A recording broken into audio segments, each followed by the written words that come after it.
எல்லாருக்கும் இருக்கிற ஒரு பிரச்சனை தான்.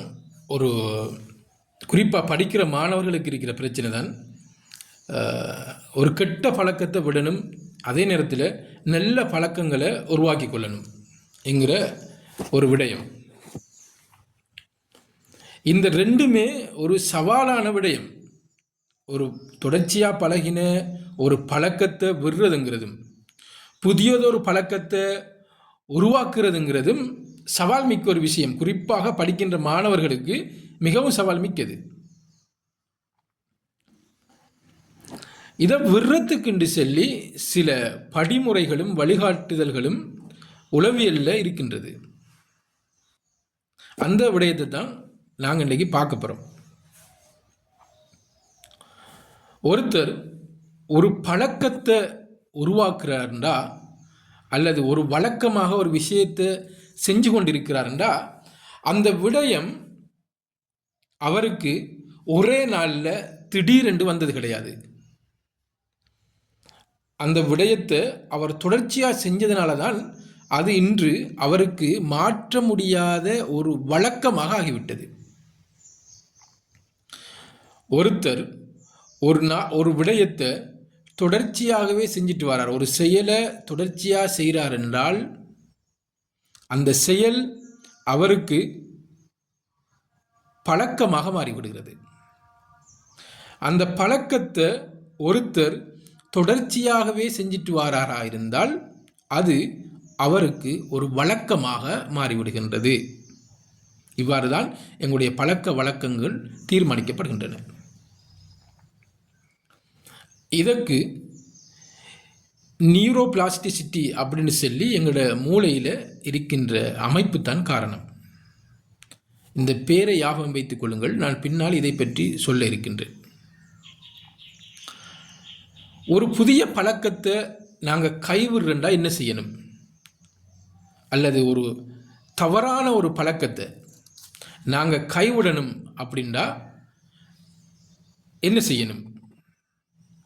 முதலில் குறித்த அந்த பழக்கத்தை இது கெட்டது, இது தீயது அப்படின்னு சொல்லி உறுதியான முடிவெடுக்க வேண்டும். உள்ளத்துக்கு நாங்கள் அட்வைஸ் பண்ணணும், இது தீயது, இது கெட்டது அப்படின்னு சொல்லி. இரண்டாவது, ஏன் இதை விட வேண்டும்,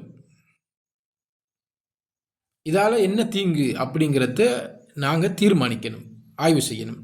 அதன் அடிப்படையில் உதாரணத்துக்கு ஃபோன் பாவிக்கிறீங்க, இந்த ஃபோனால் எனக்கு என்ன தீமை வருகிறது? படிப்பு பாதிக்கிறது, நேரத்தை வீணாக்குறது, பெற்றோர் ஆசிரியருக்கான உறவை துண்டிக்குது, இப்படி போன்ற காரணங்களை நாங்கள் அடையாளப்படுத்தலாம். இவ்வாறு செய்வதன் மூலம் குறித்த அந்த விடயத்தில் எங்களுடைய மூளை என்ன செய்யுண்டா ஒரு எதிர்மறையான எண்ணத்தை உருவாக்குறது முதலாவதாக. அடுத்தது, ஒரு கெட்ட பழக்கத்துக்கு மாற்றமாக ஒரு நல்ல பழக்கத்தை நாங்கள் கொண்டு வாரது. உதாரணத்துக்கு ஒருத்தர் இருக்கிறாரு, அவர் அதிகமாக மொபைல் பாவிக்கிறாரு அப்படின்னு சொன்னால் அவர் என்ன செய்யணும்னா புத்தகங்களை வாசிக்க ஆரம்பிக்கணும்.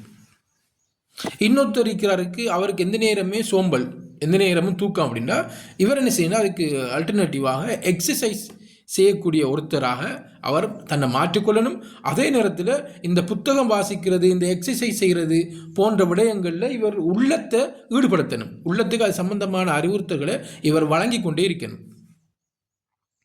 இங்கு தான் இந்த நியூரோபிளாஸ்டிசிட்டி தன்னுடைய வேலையை சரிவர செய்கின்றது. அதாவது எங்களுடைய மூளை இருக்குதானே, அல்லது எங்களோட மனம் இருக்குது, இது ஒரு நிலைத்த தன்மையில் எந்த நாளும் இருக்காது, அது மாறிக்கொண்டே இருக்கும்.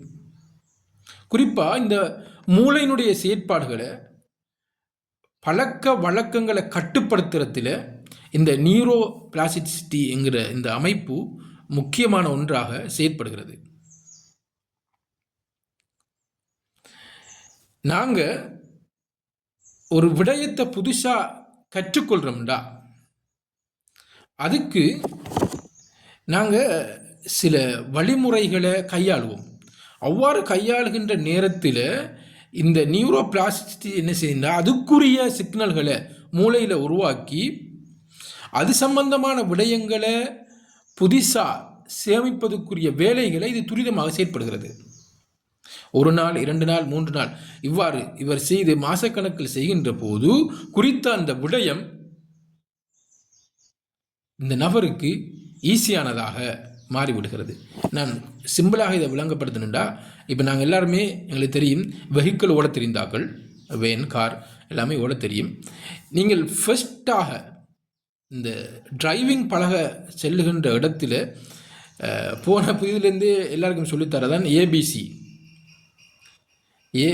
அப்படின்னு சொல்லி, எக்ஸலேட்டர், பிரேக், கிளச்.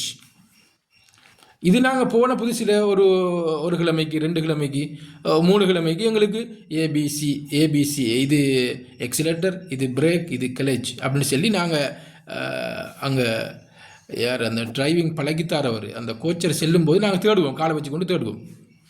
இதுவே 1 மாதம் 2 மாதம் 1 வருடம் ஆனதுக்கு பிறகு நாங்கள் ஒரு சுயமாக வாகனத்தை எடுத்து ஓடும் பொழுது நாங்கள் எந்த இடத்துல பிரேக் போட்டோம், எந்த இடத்துல எக்ஸலேட்டரை ப்ரெஸ் பண்ணினோம், எந்த இடத்துல கிளச்சை ப்ரெஸ் பண்ணினோம் என்று சொல்லி எப்போ சரி எங்களுக்கு ஞாபகம் இருக்குதா?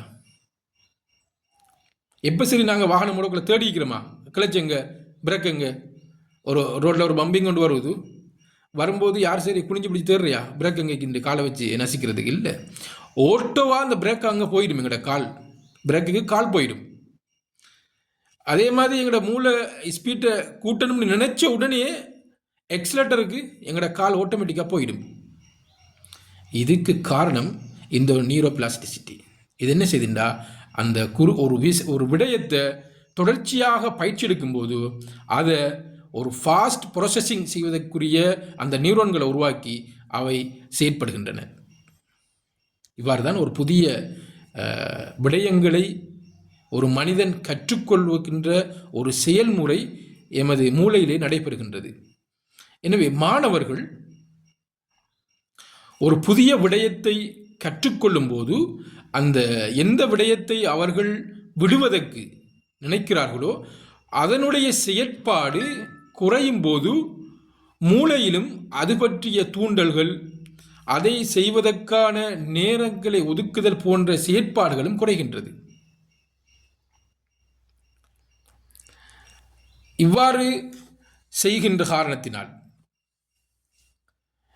மாணவர்கள் தங்களிடம் இருக்கின்ற தீய பழக்கங்களை விடுவதற்கும் புதிய நல்ல பழக்கங்களை கொண்டு வருவதற்கும் இது வழிகோலாக அமைகின்றது.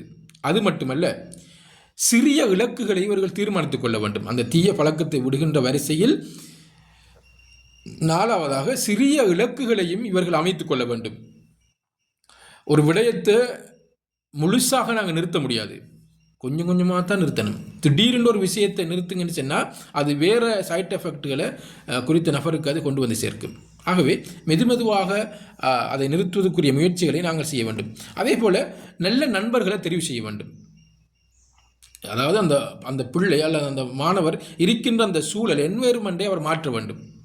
கெட்ட நண்பர்களோடு இருக்கும்போது கெட்ட நண்பர்களுக்குரிய பண்புகளும் செயற்பாடுகளும் தான் அந்த மாணவனிலே வெளிப்படும். உதாரணத்துக்கு, உங்களுடைய பிள்ளை 5 நண்பர்களோடு பழகிறார் என்று வைத்துக் கொள்ளுங்கள். இந்த 5 நண்பர்களின் பழக்க வழக்கங்களின் கூட்டுத்தொகையின் சராசரி தான் உங்கள் பிள்ளை. இதை நீங்கள் உங்கள் வீட்டிலே நன்றாக பார்க்கலாம். உங்களது வீட்டிலே ஒரு பிள்ளை வித்தியாசமான அல்லது ஒரு மோசமான ஒரு பழக்கத்தை வெளிக்காட்டுகின்றான் என்றால் அதுக்கு காரணம் அவன் அந்த பழக்கத்தை அவன் பழகின்ற யாரோ ஒரு நண்பனிடமிருந்து பழகியிருக்கிறான். உதாரணத்துக்கு, வீட்டுக்கு இவ்வளவு காலமும் நேரத்தோடு வந்துட்டு இருந்த ஒரு பிள்ளை நேரம் தாழ்த்தி தற்பொழுது வர ஆரம்பிக்கிறான் என்றால் அவனோடு பேசுவதற்கு யாரோ ஒரு நண்பன் வெளியிலே காத்து கொண்டிருக்கின்றான். அதேபோல் அவனுடைய நடவடிக்கைகள், அவனுடைய சாப்பாட்டு விஷயங்கள், அவனுடைய பேச்சு வழக்கு, அவனுடைய உடுப்பு, குறிப்பாக உடுப்பு. ஒரு மாணவர் போடுகின்ற அல்லது உங்களுடைய பிள்ளை போடுகின்ற உடுப்பு வித்தியாசமாக இருக்கிறது. இவ்வளவு காலமும் நல்ல மெச்சூர்டாக கணக்காக தன்னுடைய சைஸ்களுக்கு பொருத்தமான நேர்த்தியான மதிப்புமிக்க, அதாவது மதிப்பை தரக்கூடிய ஆடைகளை அணிந்த உங்களுடைய பையன் தற்பொழுது திடீரென அவனுடைய உடுப்பு ஸ்டைலை மாற்றுகிறான், வித்தியாசமாக இருக்கிறது, வித்தியாசமான கலர் மாற்றுகிறான். ஆனால் உண்மையிலே அது பொருத்தமில்லாத உடுப்பு என்பது உங்களுக்கு தெரியும். ஆனாலும் அவன் அதை தெரிவு செய்கிறான். காரணம் வேறொன்றும் இல்லை, அவன் பழகின்ற நண்பர்கள் அதை அணிகின்றார்கள். ஆகவே அந்த பழகின்ற நண்பர்களை கவனமாக நீங்கள் தெரிவு செய்ய வேண்டும். உங்களுடைய கெட்ட பழக்கத்தை நீங்கள் விட வேண்டும் என்றால் உங்கள் நண்பர்களையும் நீங்கள் மாற்ற வேண்டும். நல்ல நண்பர்களோடு பழகுவதற்கான சூழலை நீங்கள் உருவாக்க வேண்டும். அது மட்டுமல்ல, ஒரு ஆன்மீக இணைப்பு, மார்க்கத்தோடு இணைக்கப்பட வேண்டும். மார்க்கம்தான் ஒரு மனிதனை செம்மைப்படுத்துகின்ற விடயத்தில் கூடிய பங்கு வகிக்கின்றது. மார்க்கம் இல்லாதவனிடம் ஒழுக்கம் இருக்காது அப்படின்னு சொல்லியும் இஸ்லாம் கூறுகிறது. அதே போல் தன்னம்பிக்கை வைக்கிறது. தன்னம்பிக்கை என்னால் முடியும் அப்படின்னு சொல்லி ஒரு மனுஷன் நம்புறது. எப்போ ஒருவன் தன்னால் முடியும் என்று சொல்லி நம்பிட்டானோ அப்போவே அவனுடைய பாதி விஷயத்தில் அவன் சக்சஸ் அடைகிறான். ஆகவே கெட்ட பழக்கங்களை விடுவதற்கான வழிமுறைகளை நாங்கள் மேலே கூறியிருக்கிறேன். இந்த விடயத்தை